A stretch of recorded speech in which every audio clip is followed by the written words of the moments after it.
అందరికీ నమస్కారం అండి. ఏర్పడిన సమస్యలు తొలగిపోవటానికి, అలాగే ఆర్థిక కష్టాలు తొలగిపోయి, జీవితంలో సిరి సంపదలతో కళకళలాడుతూ ఉండటానికి అనేక పరిహారాలు చేస్తూ ఉంటారు. అలాగే దేవుడి ముందు పూజలు చేయటము, దీపం వెలిగించడం చేస్తూ ఉంటారు. పూజ చేసేటప్పుడు అనేక రకాల దీపాలను వెలిగిస్తూ ఉంటారు. ఒక్కొక్క రకంగా ఒక్కొక్క దీపానికి ఒక్కొక్క ప్రత్యేకత ఉంటుంది. అలాగే ఇలా పూజా గదిలో వెలిగించే దీపాలలో పిండి దీపము, ఆకు మీద వెలిగించే దీపము, ఇలా అనేక రకాల దీపాలున్నాయి. ఈరోజు మనం ఈ వీడియోలో రావి ఆకు మీద దీపం వెలిగించినట్లయితే ఎలాంటి ప్రయోజనాలొస్తాయి?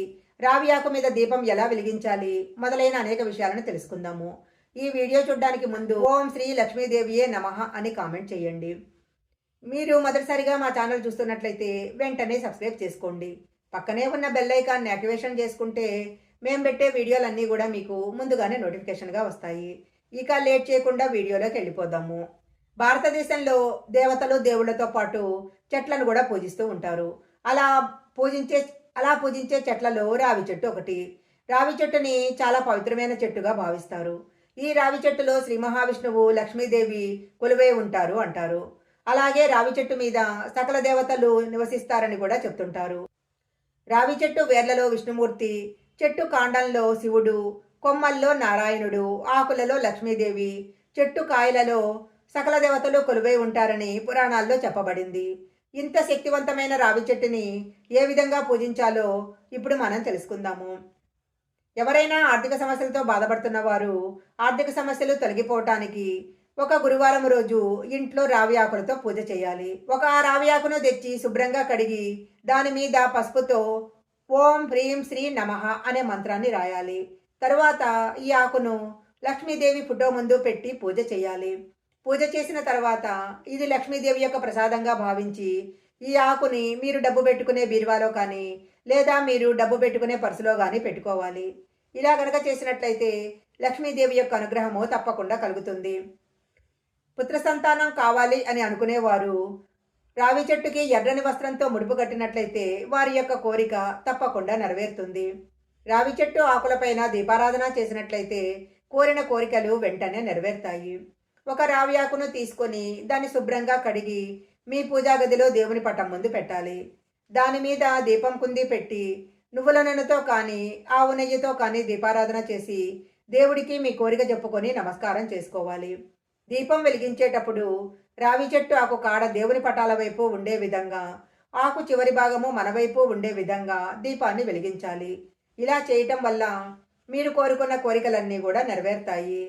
కాలసర్ప దోషాలు, నాగదోషాలు తొలగిపోయి మీ జీవితం ఆనందంగా సాగిపోతుంది. మీరెంత సంపాదించినా డబ్బు ఖర్చయిపోతూ ఉన్నట్లయితే ఏదైనా ఒక రోజు ఒక రావి ఆకును తీసుకొచ్చి దేవుని పటం ముందు పెట్టి తర్వాత మీ పర్సులో పెట్టుకోండి. ఇలా చేయటం వలన మీ పర్సులో ఎప్పుడూ కూడా డబ్బు పుష్కలంగా ఉంటుంది. ఎందుకంటే రావి చెట్టు ఆకులో లక్ష్మీదేవి నివసిస్తుందో అంటారు. హనుమంతుడికి రావి చెట్టు ఆకులంటే చాలా ఇష్టము. ఒక 11 రావాకులు తీసుకొని వాటిని మంచినీటితో శుభ్రం చేసుకోవాలి. తరువాత ఆకుల మీద గంధంతో కానీ పసుపుతో కానీ శ్రీరామ అని రాయాలి. ఈ ఆకులని మీ దగ్గరలో ఉన్న ఆంజనేయ స్వామి గుడికి వెళ్ళి దేవుని పాదాల దగ్గర పెట్టాలి. ఇలా గనక చేసినట్లయితే మీ ఆర్థిక సమస్యలన్నీ కూడా తొలగిపోతాయి. ఇంట్లో ఎవరికైనా ఆరోగ్యం బాగలేనట్లయితే రావి చెట్టు చుట్టూ 108 ప్రదక్షిణాలు చేసి రావి చెట్టు కింద దీపం వెలిగించినట్లయితే అనారోగ్య సమస్యలన్నీ తొలగిపోతాయి. రావి చెట్టుకి ప్రదక్షిణాలు చేసేటప్పుడు ఓం నమ శివాయ అనే మంత్రాన్ని పఠించాలి. అయితే రావి చెట్టుని కొన్ని రోజుల్లో అస్సలు పూజించకూడదు. ముఖ్యంగా ఆదివారం రోజు రావి చెట్టుని అస్సలు పూజించకూడదు.